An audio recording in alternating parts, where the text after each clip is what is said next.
Isa na naman ito sa pinakamagandang lugar na napuntahan ko dito sa Saudi Arabia. Ang napakalawak at napakagandang glasswalk at antigong koleksyon ng Saudi. Go! Hello for today's video. Nandito tayo umaakyat sa bundok. Pero ang bundok na grabe ang tataas ng mga building. May ganon. Go! Hello mga kadiponggal na demonyo na kayo for today's video. Ang taas uli. Go! Dahil day off, ito yung magiging pahinga natin. Ang maglakwatsa at maglaboy, maglayas dito sa iba't ibang kapuluan ng Saudi Arabia. At napadpad nga tayo sa lugar na ito. Di ko alam kung anong lugar to. Basta ang alam ko lang, naka-Google Map ako at di ko mabasa kung anong lugar to. Basta tignan nyo na lang din ang mga nakikita ko at pinuntahan ko. At dyan nga, grabe, nandito na sa medyo bundok-bundok na to, malayo na to sa city, pero tignan nyo naman ang mga building, tignan nyo naman ang mga bahay, akalain nyo bang nasa bundok yan? Grabe talaga, iba ka talaga Saudi, kahit nasa tuktok ng bundok, tignan mo naman ang mga bahay, ang gaganda pa rin. Take note, in fairness, wala kang makikitang kubo, wala kang makikitang pawid, wala kang makikitang yero, kundi mga building na gawa sa bato,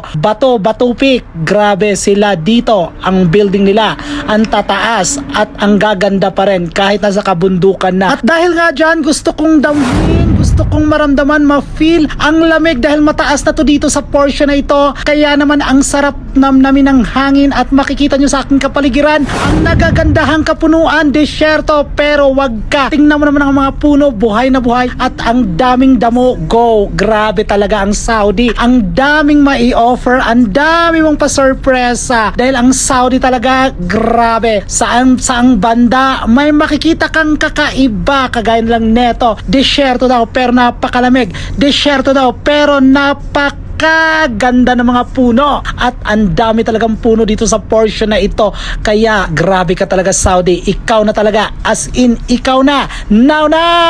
At yun nga, sa ating paglilibot-libot habang pinagmamasdan yung kagandahan ng kapaligiran, habang nasa biyahe tayo, pinagmamasdan natin yung napakagandang nature ng Saudi Arabia na talaga namang kahit saang banda ka lumingon, kahit saang banda ka tumingin, talagang napakaganda, napaka-fresh air. Pero eto na nga, baka magkalimutan tayo, ito pa yung first stop na pinuntahan namin. O diba, ang laking palasyo.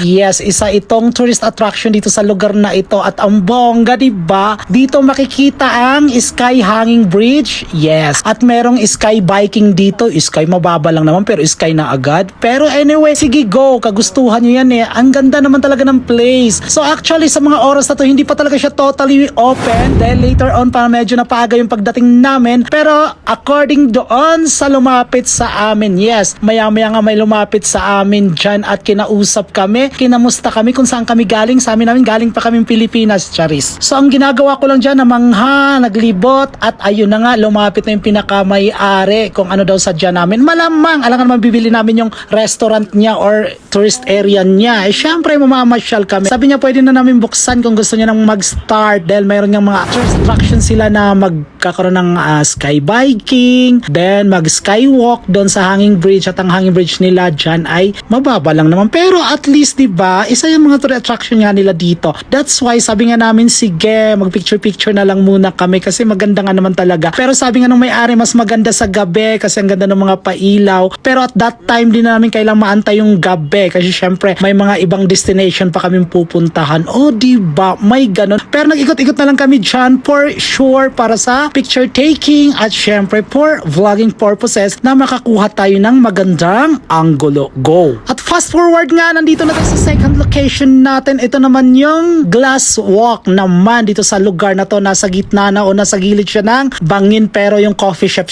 niya ang gaganda. Puro mga salamin, tas ang ganda ng ambience. Yes, puro coffee shop yung tabi-tabi. At likod nga neto may glass walk silang pinagmamalaki at matatanaw yung kabundukan doon sa gilid ng bangin. Yes, ang ganda ng area na to. Napaka-relaxing at daming tao doon sa kabilang banda dahil nagka-camel riding sila, nag-horse riding, then nagma-monkey watching. Yes, huwag na kayong tumingin ng monkey doon. Nandito na yung monkey nagsasalita. Yun na lang yung panoorin nyo.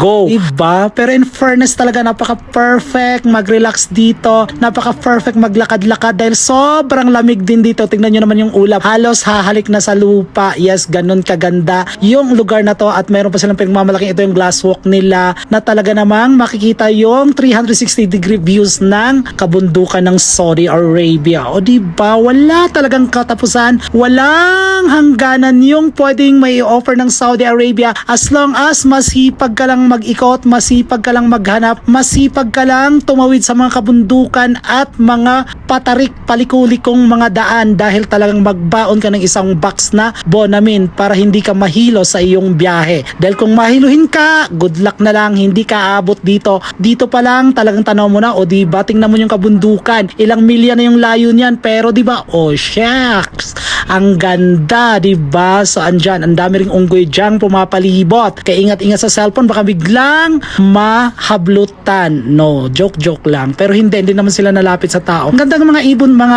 mga unggoy nila dito, mga babon. Ang kakapal ng balahibo, tas ang gaganda tingnan, hindi siya typical yung kagaya sa atin sa Pilipinas na ang papayat, ang liliit. Dito naman ang lalaki, tsaka ang pupula ng mga puwet nila, parang may mga pigsa. Ganon. Anyway, wala tayong ginawa dyan kundi enjoy at namnamin yung kagandahan ng environmental friendly. Yes, walang entrance dito mga ka-colors. Basta't makapunta ka lang dito, go na, unlimited ang picture, unlimited ang event. Kung gusto mo mag-coffee o mag-order ka dun sa restaurant dun sa kabila, then dito pwede ka rin magnamnam dun sa i-feel mo yung kalupaan. O diba, ang daming pwedeng gawin dyan. Dun sa unahan, andun yung mga horse riding at saka camel riding at meron pang 4x4 kung gugustuhin mo. Diba? Marami talagang may offer ang Saudi Arabia mga ka-colors. Basta masipag ka lang maghanap kung saan yung mga tourist destination dahil medyo malalayo-layo na talaga ang pagitan at medyo napakalawak talaga ng Saudi Arabia. Saudi Arabia lang naman ang pinakamalaking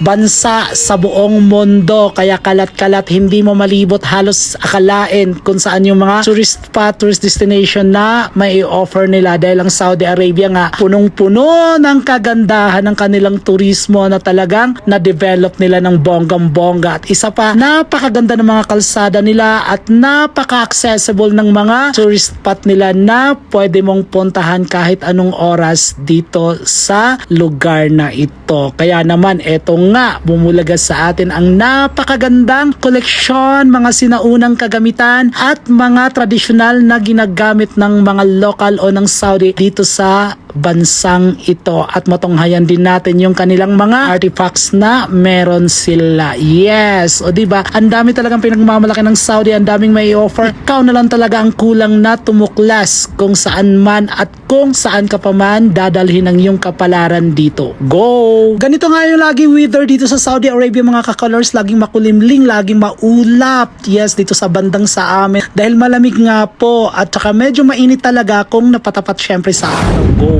Kaya kung mamamasyal, magbaon lagi ng pasensya, magbaon ng Bonamil kasi ang lalayo ng biyahe dito pero ang gaganda naman ng mga kalsada mga ka-colors. Sinasabi ko sa inyo talagang sulit sa sulit. Go!